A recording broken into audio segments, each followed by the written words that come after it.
Hello, আশা করি তোমরা সবাই ভালো আছো। দেখো তো এটা কি? এটা কি তোমরা কেউ দেখে চিনতে পারছো? দাঁড়াও, ফুলটাকে আমি দেখাই। এই দেখো, এটা কিন্তু তুলতে খুবই সমস্যা ছিল। এবার বলো এই ফুলটার নাম কি? তোমরা কি কেউ চিনতে পেরেছো? যদি না পারো আমি বলছি, এটার নাম চন্দ্রমল্লিকা। এটা কিন্তু শীতের একটা বিশেষ রাজকীয় ফুল। এটা আমি কিনেছি 30 টাকা দিয়ে। ফুলটার কালার কিন্তু তোমরা দেখলে সাদা কালারের, খুবই সুন্দর একটা ফুল আর খুবই বড় ছিল ফুলটা।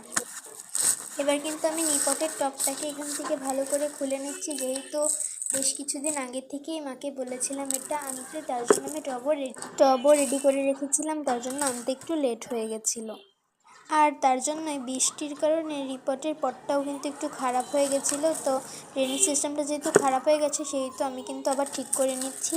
আর যে সারযুক্ত ড্রেনেজ সিস্টেমটাকে টিকিয়ে রাখার জন্য যেটুকু দিয়েছিলাম, সেটিও কিন্তু আমি না ভেঙে ওটা দিয়ে দিয়েছি। এখন পুরো মাটিটাকে একটু আবার ঝুরঝুরে করে নেওয়ার পালা। ঝুরঝুরে প্রায় করা শেষ হয়ে গেছে। তো এখন এটাকে ঝুরঝুরে করে নিয়ে এখন আমি পটে দিয়ে দিচ্ছি। এটা কিন্তু খুবই ঝুরঝুরে রাখতে হবে, কারণ চন্দ্রমল্লিকা বেশি পানি পছন্দ করে না।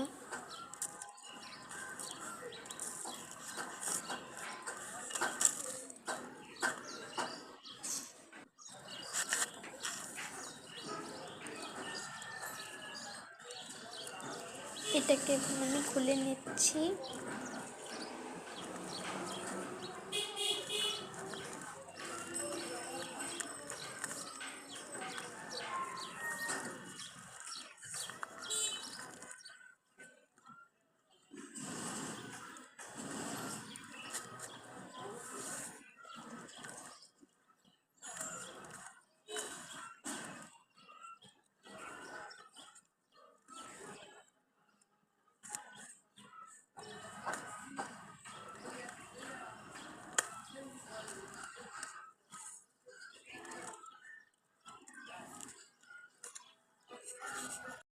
খোলা শেষ হয়ে গেছে।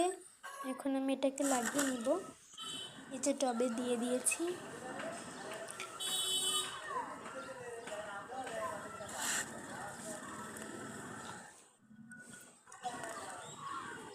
এখন কিছু মাটি দিয়ে নিব।